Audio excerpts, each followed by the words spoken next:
இல்லை வீட்டில் அதிகமாகிட்டே போச்சு. என்ன பண்ணுறதுன்னு தெரில. என் ஃப்ரெண்டுகிட்ட சொல்லி எலி மருந்து தயாரிக்கிற மருந்தை தயாரிக்க சொல்லியிருக்கேன். அதை வாங்கிட்டு வர என் பையனை தான் அனுப்பணும். இப்போ ஃபோன் பண்ணிட்டேன். ஹலோ மகனே, எங்கடா இருக்க? சீக்கிரமாக வீட்டுக்கு வா, உனக்கு ஒரு வேலை வச்சுருக்கேன். அப்பா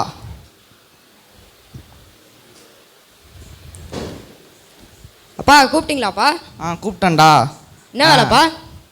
என் ஃப்ரெண்டுகிட்ட எலி பெருச்சலி சாவடிக்கிற மாதிரி இந்த தயாரி சொல்லியிருந்தேன். அது மட்டும் போய் வாங்கிட்டு வந்துருப்பா. வளவலான்னு பேசினே அவன் கம்முனுறா. சும்மா வளவலான்னு பேசினே வரான். யாரப்பா சொல்கிற? ஃபோனில் பேசுகிறேன்ப்பா. சரி போய் வாங்கிட்டு வந்துருப்பா. சரிப்பா. எனக்கு சரியாக கேட்கல, திரும்ப சொல்லுங்கள். எலி மருந்து தயாரித்து வச்சுருக்கான் என் ஃப்ரெண்டு. அதை போயிட்டு வாங்கிட்டு வந்துரு. அதை தூக்கி வாயில் ஊற்றிக்கோப்போ. யாரை சொல்கிற? ஃபோனில் பேசினேன். ஃபோனில் தானே? சரி, என்ன சொல்கிறீங்கன்னு நினச்சேன். ஓகேப்பா, நான் உங்களை சொல்லணும்ப்பா. சரிப்பா, போய் வாங்கிட்டு.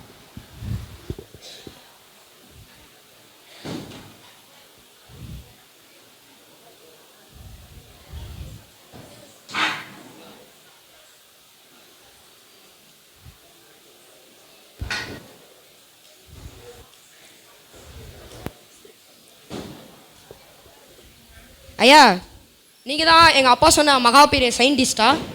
ஆமாப்பா. உளுந்த வடைக்குள்ளே ஓட்டை எப்படி வந்துச்சின்னு அமெரிக்காக்காரங்களுக்கு சொல்லி கொடுத்தது நான் தான். போண்டாக்குள்ளே உருளைக்கிழங்கு எப்படி போச்சேன்னு சொல்லி கொடுத்ததும் நான் தான்ப்பா.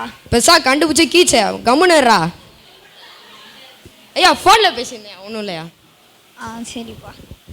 தம்பி, நான் உங்கள் அப்பாவை கேட்டேன், அந்த மருந்து மட்டும் எடுத்துகிட்டு வந்துடுறேன். இங்கே ஆசிட்லாம் எதுவும் குடிச்சிடாதப்பா. சரிப்பா.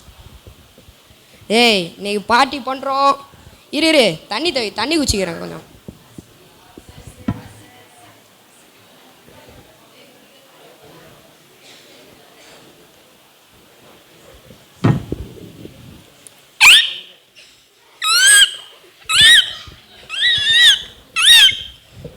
தம்பி, என்னப்பா ஆச்சு? நான் குடிக்கூடாதுன்னு சொன்னேன், ஆசிட் குடிச்சியா? ஏன்பா?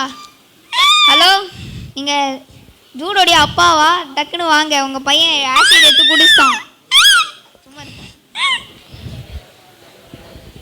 என்னாச்சு மகனே? ஆசிடா குடிச்சிட்டியா? சரி இருப்பா, நான் டாக்டருக்கு ஃபோன் பண்ணி வர வைக்கிறேன். ஹலோ டாக்டர், என் பையன் ஆசிடை குடிச்சிட்டான், சீக்கிரமாக வாங்க.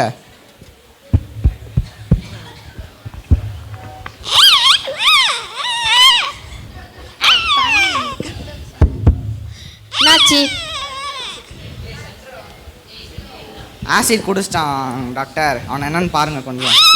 சரி, அவனுக்கு என்ன வயசு ஆகுது? 14 வயசு டாக்டர். 14 வயசா? சரி.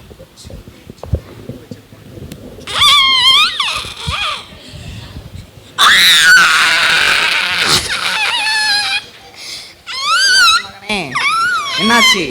ஊசி குத்திட்டாங்களா? சரி கவலைப்படாத. அப்பான்னு சொல்லு.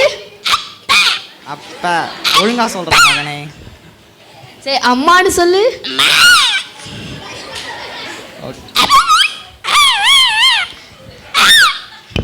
எதுக்கு சின்ன வயசுலேயே ஃபோன் கொடுக்குறீங்க அவனுக்கு? இல்லை டாக்டர், அடம் பிடிச்சி பிளாக்மெயிலாம் பண்ணான், அதனால தான் ஃபோன் வாங்கி கொடுத்துட்டேன். வாய முடுறா. அந்த மாதிரி பண்ணாலே நீங்கள் வாங்கி கொடுக்காதீங்க. பிள்ளைங்களுக்கு வந்து செல்ஃபோன் வாங்கி கொடுத்துக்காங்க இனிமேல். Okay doctor. இப்படி தாங்க நாமளும் நம்ம பிள்ளைங்க செல்ஃபோன் கேட்டப்போ வாங்கி கொடுக்காம அவங்க பிளாக்மெயில் பண்ணும் போது நம்ம வாங்கி கொடுத்துட்றோம். ஆனால் அவங்க பிளாக்மெயில் பண்ணி செல்ஃபோனை வாங்கிக்கிட்டு நிறைய தவறான காரியங்களெல்லாம் பார்க்குறாங்க. இது நான் என்ன நடக்குதுன்ட்டு அறியாமல் உலகத்தில் இருக்காங்க. நீங்களும் செல்ஃபோன் வாங்கி கொடுக்காம உங்கள் பிள்ளைங்களை பத்திரமா பார்த்துக்கோங்க. நன்றி.